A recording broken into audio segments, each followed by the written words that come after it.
Hujan deras disertai angin kencang pada Sabtu sore menyebabkan sebuah jembatan penyeberangan orang atau JPO di Pasar Minggu roboh. 3 orang dilaporkan tewas dan beberapa orang lainnya luka-luka.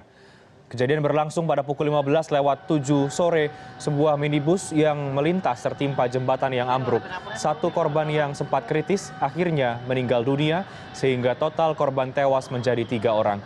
Seluruh korban saat ini dibawa ke Rumah Sakit Siaga Raya Jakarta Selatan dan untuk sementara petugas kepolisian dan Dinas Perhubungan menutup akses underpass Pasar Minggu, lokasi ambruknya JPO.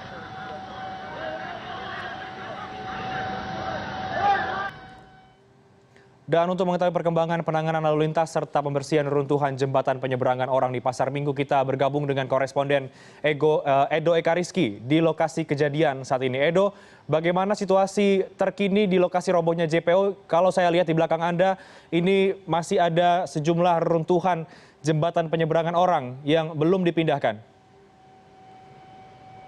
Ya, Reinhardt, sebagian di sebelah kanan saya ini adalah jalur dari Pasar Minggu untuk menuju kawasan Depok. Bisa Anda lihat sudah mulai diangkat, namun hanya saja masih ada beberapa puing JPO yang belum berhasil diangkat oleh petugas gabungan baik dari Damkar, Dinas Perhubungan, dan kepolisian setempat. Namun ini adalah sisa bagian yang bisa dikatakan cukup besar dan perlu memakan waktu. Tadi saya sempat bertanya kira-kira 2-3 jam ke depan atau bahkan lebih untuk mengangkat puing JPO yang ambruk pada sore hari tadi. Sejauh ini arus lalu lintas baik dari arah Pancoran untuk menuju Depok dan sebaliknya dari Depok untuk menuju Pasar Minggu dan juga Pancoran masih ditutup. Warga atau lalu lintas belum bisa dilewati oleh kendaraan roda 2 maupun roda 4 dan bisa Anda lihat juga di sini situasi alat berat yang dari Dinas Perhubungan dan juga Damkar masih berusaha untuk mengangkat sisa puing JPO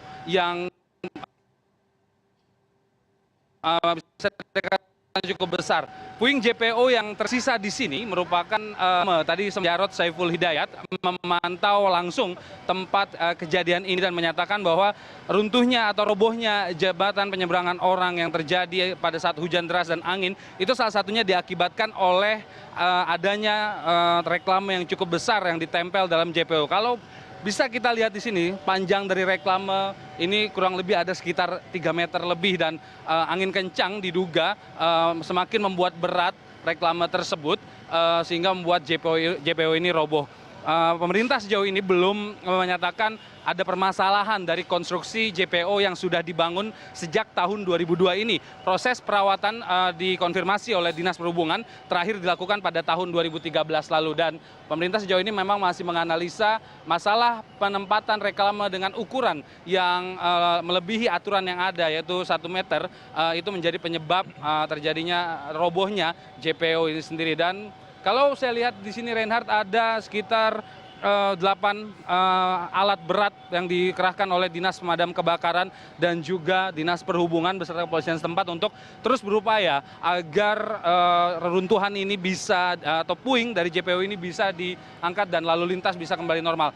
Satu hal yang sangat disayangkan di tengah kondisi yang bisa dikatakan cukup membahayakan ini kalau Anda bisa melihat di sini, masyarakat wilayah Pasar Minggu masih melihat secara langsung tempat kejadian atau underpass ini hal yang sangat disayangkan karena memang ada daerah ini adalah daerah yang cukup bahaya. Di atas masih ada konstruksi JPO yang memang masih melintang di atas sini dan tidak menutup kemungkinan dan ini bisa menjadi sebuah ancaman tentunya jika memang warga terus berdatangan ke sini dan tentunya hal ini mengganggu jalannya proses pengangkatan puing JPO yang dilakukan oleh petugas tempat. Tadi saya sempat melihat Kepala Dinas Perhubungan DKI Jakarta, ini dia Pak Andriansyah yang saat ini memantau langsung kondisi JPO ini. Baik Pak, Pak Wakil Gubernur tadi menyatakan masalah reklame yang ditempelkan dan melebihi ukuran yang diatur ya Pak ya, itu menjadi permasalahan.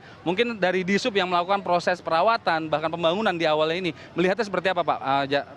Jadi begini, JPO itu dibangun ada 3 instrumen. Yang pertama pembangunan gelagar, ini gelagar nih. Ya. Yang kedua pembangunan railing. Ya, pagar. Yang ketiga kanopi. Ya. Tatkala dia dipasang reklame, dia harus nempel nih pembangunannya dengan gelagar. Ya, dia tidak boleh dibangun di railing karena nanti konstruksinya nanti akan nggak kuat gitu. Satu. Yang kedua, kalau seumpamanya mau dibangun reklame, dipasang reklame, dia memang harus tingginya harus 1 meter. Panjang tinggi reklamanya ya, yang ditempel. Ya, bentangannya itu sekitar ya dilihat dari bentangan gelagar. Ya kalau seumpamanya 30 meter ini boleh sekitar 20 maksimal boleh. Jadi 1 meter kali 2 meter supaya angin itu bisa tetap masuk gitu. Apabila terjadi hal seperti ini. Ya, tapi faktanya memang di lapangan ini ya hampir 3 meter. Ya. Panjangnya ya Pak ya? Tinggi. Dari Tingginya. Baik. Nah Pak, terkait dengan konstruksi jembatan yang dibangun tahun 2002 ini ya Pak ya, jadi dan digunakan tahun 2002, apakah bukan juga permasalahan dari keawetan dari konstruksi dan lain-lain? Kalau konstruksi bangunan JPO itu jaminannya itu 30 tahun. Sedangkan konstruksi railing dan kanopi yaitu memang setiap 5 tahun ya sampai 6 tahun kita lakukan pembangunan ulang. Kita lihat pemeliharaan. Nah makanya di tahun ini kita juga sudah mengajukan anggaran. Ya kita juga lihat dulu ya pembangunan kerusakan yang ditimbulkan daripada railing ataupun kanopi itu sendiri seperti itu. Ada yang kerusakannya 20%, ada yang 50%, atau memang perlu diganti semua. Itu nanti konsultan yang memang yang kita tunjuk yang bisa menaksir itu. Khusus untuk JPO Pasar Minggu ini tidak ada masalah dengan proses perawatan dari kanopi dan konstruksi? Kalau dilihat perawatan 2012-2013 itu kan masih di bawah 5 tahun seperti itu. Ya. Tidak ada temuan masalah dan lain sejauh ini berarti ya Pak? Saya belum bisa memastikan, biar nanti pihak yang berwajib ya yang mengidentifikasi itu. Oke, ini terkait dengan aturan reklame nih Pak. Ini kan artinya ada dugaan temuan dilanggarnya aturan melebihi dari 1 meter panjangnya nih ya Pak ya dari JPO ini. Kalau seumpamanya dilihat dari fakta di lapangan bukan dugaan lagi, memang nyatanya lebih dari 1 meter. Lebih dari 1 meter. Tindakannya nanti dari Dinas Perhubungan mungkin koordinasi dengan Gubernur DKI Jakarta ke depan gimana? Saya akan berkoordinasi dengan Dinas Pelayanan Pajak.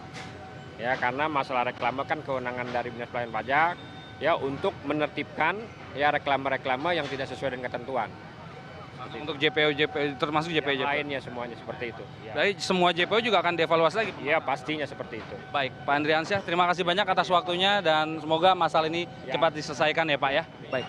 Ya, Reinhardt, itu tadi pernyataan dari Kepala Dinas Perhubungan DKI Jakarta, Andriansyah, yang menyatakan bahwasanya proses pemeriksaan dan juga evaluasi lebih lanjut terkait pemasangan reklame yang sejauh ini dianggap oleh pemerintah Provinsi DKI Jakarta sebagai penyebab utama robohnya JPO di Pasar Minggu yang menyebabkan 3 orang tewas, harus dievaluasi dan harus mendapatkan pemantauan ulang kembali seluruh JPO yang ada di DKI Jakarta. Melihat memang kalau dari aturan dan kita melihat di sini juga banner atau papan reklame yang begitu besar, memang itu menyalahi aturan yang ada, di mana aturannya adalah hanya 1 meter saja. Papan reklame itu bisa dipasang di jembatan penyeberangan orang. Nyatanya kalau dari temuan pemerintah Provinsi DKI Jakarta, hal inilah yang nantinya harus dievaluasi ke depan kejadian serupa pada saat cuaca buruk melanda kawasan Jakarta. Reinhardt. Baik, Edo, tadi Anda katakan butuh waktu sekitar 3 jam untuk memindahkan atau mengevakuasi seluruh jembatan penyeberangan orang yang runtuh itu. Lantas bagaimana kalau tadi dikatakan jalan dari arah Pancoran ke Depok dan juga sebaliknya ditutup? Bagaimana jika masyarakat ingin menuju kedua lokasi itu? Apakah ada rekayasa lalu lintas yang telah diterapkan di sana? Ya, Reinhardt, jalan sebelum masuk underpass dari arah Depok maupun dari arah Pancoran memang sudah sementara ini ditutup. Baik warga sekitar sini yang ingin melakukan perjalanan dari arah Jakarta untuk menuju Depok, beberapa jalur alternatif memang bisa dilewati melalui jalan mengarah ke Ragunan dan TB Simatupang untuk menuju ke langsung kawasan Depok tanpa harus melewati Jalan Raya Pasar Minggu ini. Begitu juga dengan warga yang berasal dari kota Depok juga bisa melewati kawasan TB Simatupang untuk menuju Ragunan dan mengarah ke kawasan Mampang Perapatan. Itu adalah salah satu jalan alternatif, bisa dikatakan alternatif jalan besar yang merupakan jalan utama untuk bisa dilewati baik dari warga Depok maupun warga Jakarta untuk menuju kedua arah ini. Sejauh ini dalam kurang lebih 3 jam ke depan bisa dipastikan kawasan Jalan Raya Pasar Minggu di sekitar Pasar Minggu sendiri itu tidak bisa dilewati oleh kendaraan roda 2 maupun roda 4. Reinhard. Baik, terima kasih Edo Eka Rizky, langsung dari Pasar Minggu, Jakarta Selatan. Dan selepas jeda kami akan kembali, kita akan perbarui informasi Anda terkait dengan robohnya jembatan penyeberangan orang di Pasar Minggu, Jakarta Selatan.